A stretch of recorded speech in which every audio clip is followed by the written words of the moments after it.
So let's look at this problem. It reads, at what temperature would crystals just begin to form if an unsaturated solution of potassium chlorate containing 20 grams of potassium chlorate dissolved in 100 grams of water is cooled from 80 degrees? One of the things that makes this topic particularly difficult is that it involves a lot of calculations. And to be honest, I did not understand a thing that problem is asking me. I have no idea what this problem is asking me.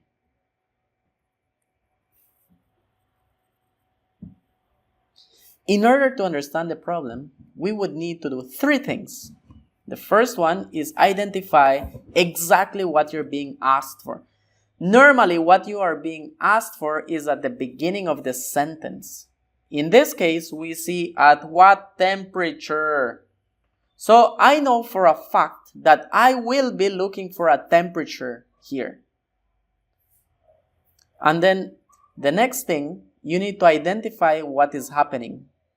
It says, at what temperatures would crystals just begin to form if an unsaturated solution of potassium chlorate containing 20 grams of potassium chlorate dissolved in 100 grams of water is cooled from 80 degrees Celsius. So, what is happening in this scenario is that we are cooling the solution. We are cooling it. It was at 80 degrees Celsius, and now we are cooling it.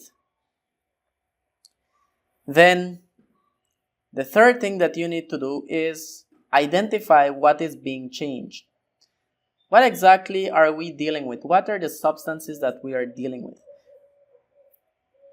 In this scenario, we are dealing with 20 grams of potassium chlorate. So that is what we're dealing with. And it says, now let us read the question again. At what temperatures would crystal just begin to form? This is what is going on. So we have a solution of potassium chlorate. Is it saturated or is it not saturated? According to this, it's not saturated. It is always important to know if it is saturated, okay? So we have the salt dissolved in it. How much salt do we have? We have 20 grams of potassium chlorate. Potassium chlorate is a salt. It's dissolved in it. How do we know that it's fully dissolved? Because this says it is unsaturated. And this is at a temperature of 80 degrees Celsius. So we know that it's very hot. And we have 20 grams. Now, what are we doing? We're probably putting it in a freezer or putting it in ice. So we are decreasing the temperature. And we want to know how much we need to decrease the temperature in order for us to be able to observe the salt. And for us to do that, let us look at how I would solve this problem. So in the next slide, I will show you how I would solve this problem using my graph.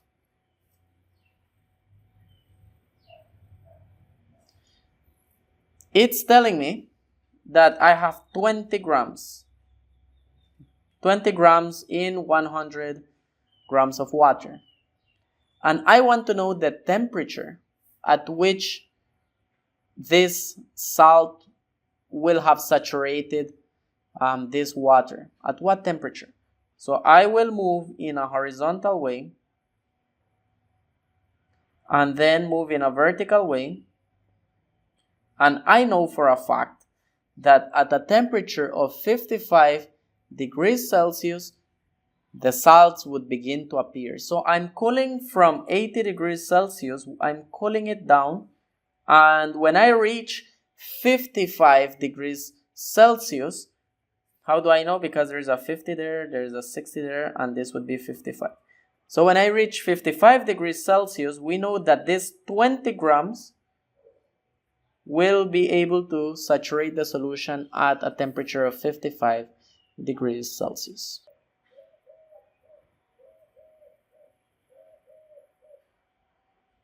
In my opinion, it will take some time for you to get accustomed in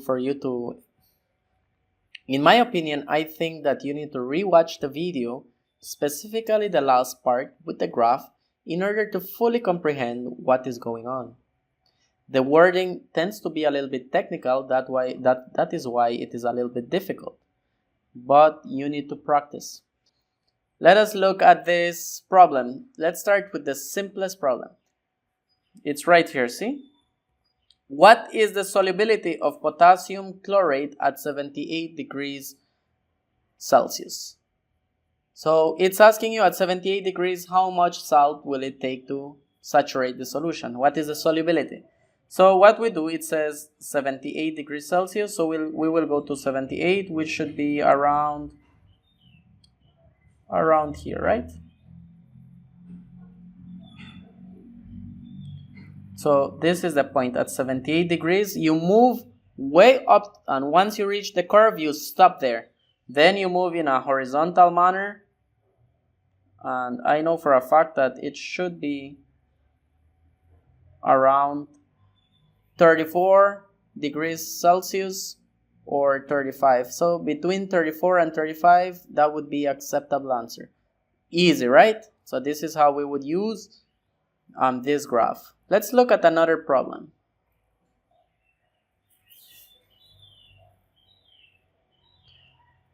So we will be looking at the sample problems. This sample problem. At what temperature would crystals just begin to form if an unsaturated solution of potassium chlorate containing 20 grams of potassium chlorate is dissolved in 100 grams of water? If it is cooled from 80 degrees Celsius. Like I told you, we know at 80 degrees Celsius, but we know that we have this solution of salt being cooled down. But how much salt does this solution contain? I know that it contains 20 grams. Since they gave me 20 grams, I have to use 20 grams for something. And it's asking me for the temperature. So what I will do is I will move in this case 20 grams. I reach there, then I move down. The answer would be 55 degrees Celsius.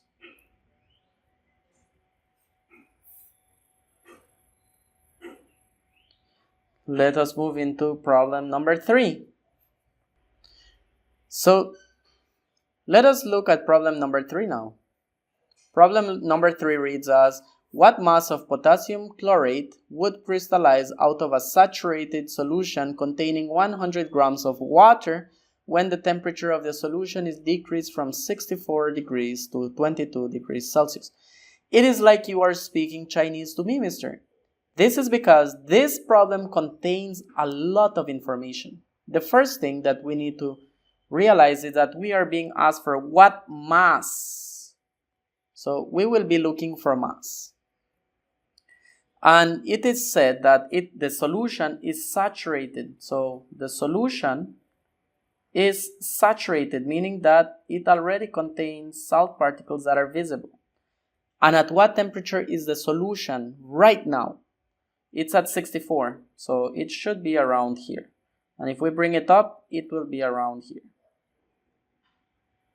It would contain approximately 24 grams. So at 64 degrees Celsius, this would have 24 grams of the potassium chlorate.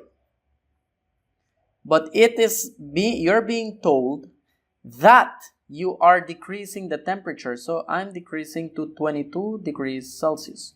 So 22 would be around here. And at 22 degrees Celsius, we would have probably like 7. At 22 degrees Celsius, it would take 7 grams to saturate the solution. Now, this is what I'm actually saying, or this is what the problem is saying. So we already have a saturated solution, and by knowing that it's saturated, we know that it contains 24 grams of salt, and we are decreasing the temperature of this solution to 22 degrees Celsius. And at 22 degrees Celsius, it would only take 7 grams to saturate the solution. So what we are doing is we're going to grab the 24 grams and we're going to minus the 7 grams, because this quantity would be, if you would put in a spoon, this is the quantity that you would be able to collect if you decrease the temperature.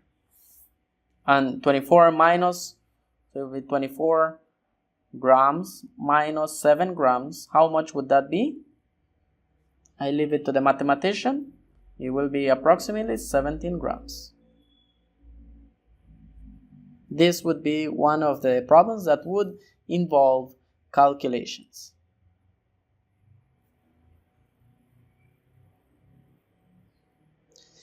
Let us move now to problem number 4. And the problem reads, what mass of potassium chloride must be added to resaturate a solution containing 250 grams of water if the temperature of the saturated solution is increased from 32 to 82 degrees Celsius? Once more, I have zero idea what this question is asking. So the first thing that I need to do is figure out what the hell am I going to report. I know that I will report the mass. So it's asking me for the mass. Now, if you notice, there is something very weird here, and I think that they are trying to trick us. They give us 250 grams of water. As a thumb rule, that means for you would always leave any calculations related to the water for later. The first thing we need to do is to figure out what the hell is going on. I know that we are increasing from 32 degrees Celsius, we're increasing the temperature to 82 degrees Celsius. So this is what we're doing. We're increasing it. So how much salt will I need to add to saturate a solution from here to here? If we increase the temperature, this means that the solution can take more salt. So how much salt will it be able to take? This is what it is telling you. How much salt can this take? So we know that at a temperature of 32 degrees Celsius, we have 12 grams that can saturate the solution. But now we are increasing the temperature. We're increasing it. And if we increase, that means that it can absorb more salt. It can dissolve more salt. How much more? That is what it is asking you. How much more? So from 12, it can go way to 38. And what is the difference between 12 and 38?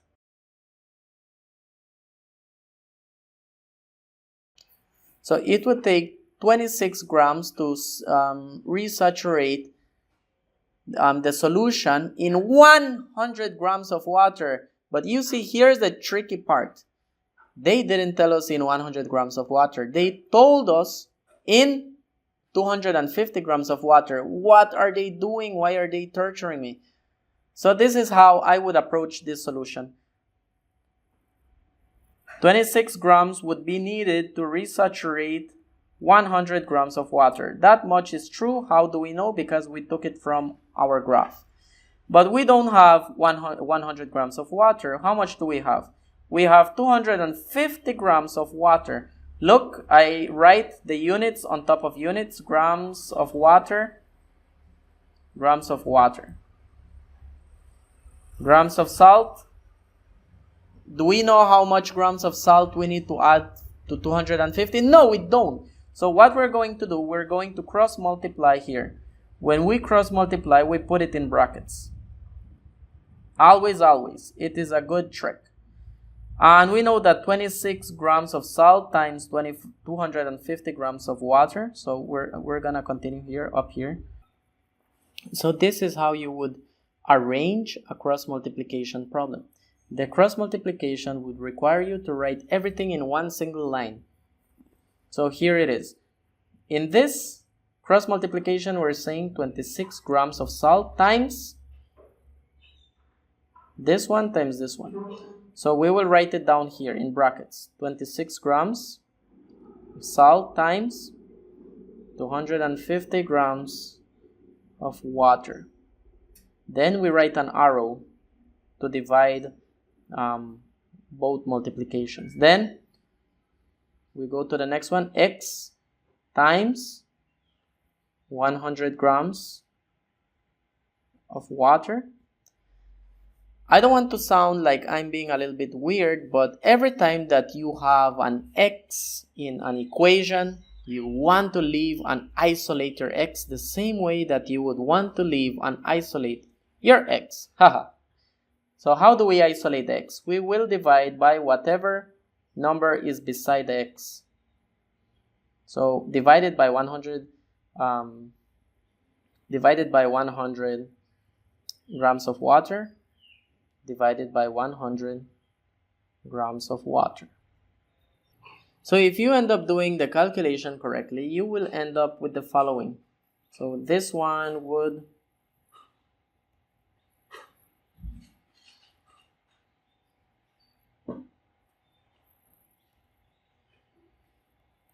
if you do 13 times 5, you end up with, so you notice that the units will cancel also.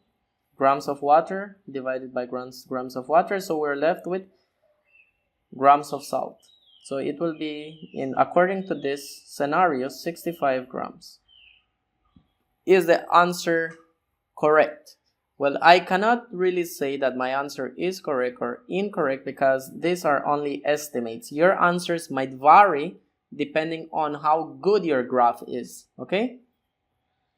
So the answer would be 65 grams of salt is how much will be needed to be added to 250 grams of water to resaturate the solution from 32 degrees Celsius to 82 degrees Celsius. That would be the answer.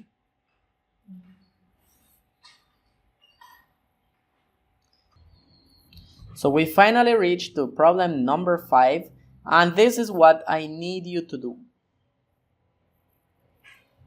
Let us identify first what the problem is asking. It reads, what is the minimum mass of water required to dissolve 40 grams of potassium chlorate at 74 degrees Celsius? For one, I have no idea what this is asking me, but what I can assure myself of is that it's asking me for a minimum mass of water. That means that we won't be using 100 grams of water. And we are dissolving 40 grams. Oh, mister, that should be easy. We're only dissolving, so we go to the 40. No, you do not do that because we are not using 100 grams of water. But it is telling you that it is at 74 degrees Celsius that we want to do this. So let's go to 74 degrees Celsius. At 74 degrees Celsius, we know that in 100 grams of water, so let me write the information here. At 74 degrees Celsius, 34, I'll put 35, just round off. 35 grams of salt can saturate 100 grams of water. But we are not being asked that. We want to saturate 40 grams. That's what we want to do. Grams of salt. And we want to know how much water this will require. So we again do cross multiplication. We write our information in order.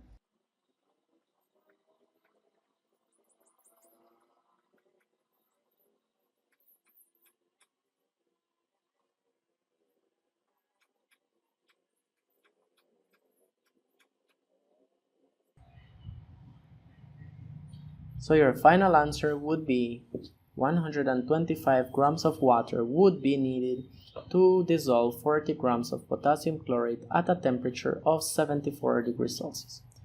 So these are the solutions for the problems that you were presented with, and this is how you would solve problems regarding solubility. Thank you very much for your attention. Have a blessed day.